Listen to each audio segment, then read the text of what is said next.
मित्रों नमस्कार।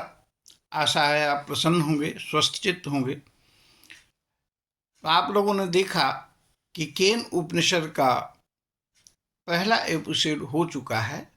उसमें प्रथम खंड के श्लोकों को हम लोगों ने देखा, उसके बारे में अध्ययन किया। अब दूसरे खंड के श्लोक 1 का भाव है कि यदि ब्रह्म के स्वरूप को तू जानते हो तो तू उसके स्वरूप को बहुत थोड़ा ही जानते हो।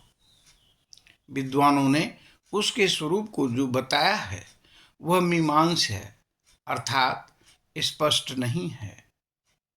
तो जो मित्र नए हों वो कृपया चैनल को सब्सक्राइब कर दें, बेल आइकन को प्रेस कर दें, शेयर कमेंट भी करें ताकि यह विचार सभी भाइयों तक पहुंचाया जा सके।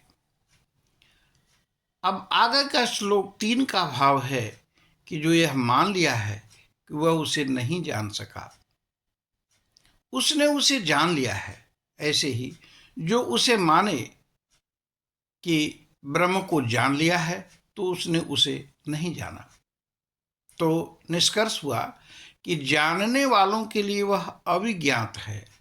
For knower he is unknown. न जानने वालों के लिए वह विज्ञात है। For non knower he is known. तो आगे निष्कर्ष है कि उसके बारे में यही जाना जा सकता है कि उसे नहीं जाना जा सकता। प्रतिबोध क्या होता है? प्रतिबोध से पहले आइए बोध को समझ लेते हैं। इंद्रियां जब विषयों की तरफ जाकर उसका ज्ञान करती हैं तो वह बोध है। वहीं जब इंद्रियां विषयों से उल्टी अंदर की तरफ चलती हैं तब जो ज्ञान होता है वह प्रतिबोध कहलाता है। प्रतिबोध से जब उस ब्रह्म का ज्ञान हो तभी उसे जाना जा सकता है। इस प्रतिबोध से ही मनुष्य अमृतत्व को प्राप्त होता है। प्रतिबोध की स्थिति कब आती है, इस पर हम देखते हैं और इस बात को समझते हैं कि वही व्यक्ति प्रतिबोध को पा सकता है जो वीर्यवान हो। जो वीर्यहीन है वह प्रतिबोध की स्थिति तक पहुंच ही नहीं सकता। अब प्रश्न है, कौन वीर्यहीन है?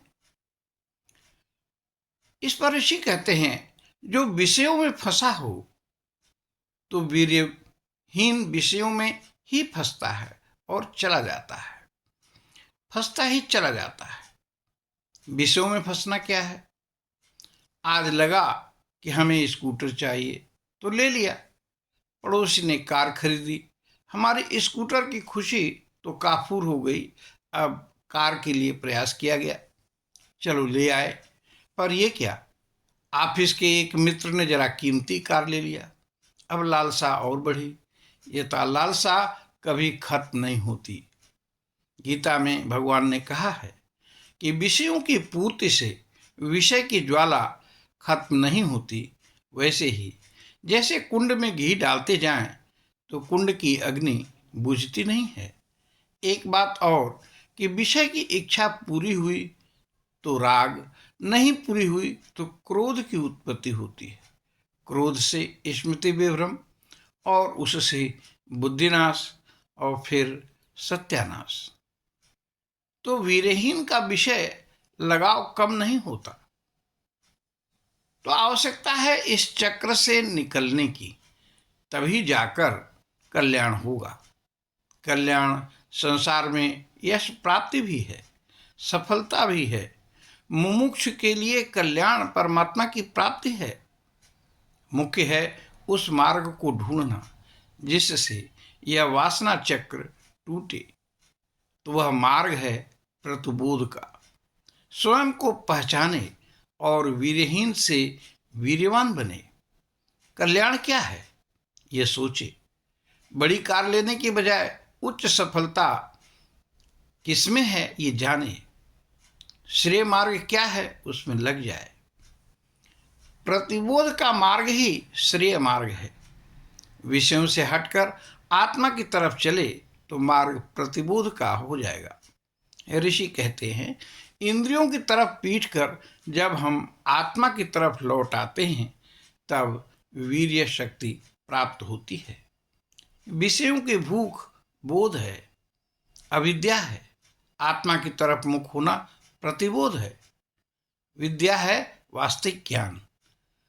इस विद्या से अमृत प्राप्त होता है। ऐसे जन इस संसार में मृत्यु के बाद अमृत हो जाते हैं। इस सिद्धांत को हर व्यक्ति संसार में सफलता के लिए भी सोच सकता है, उपयोग में ला सकता है।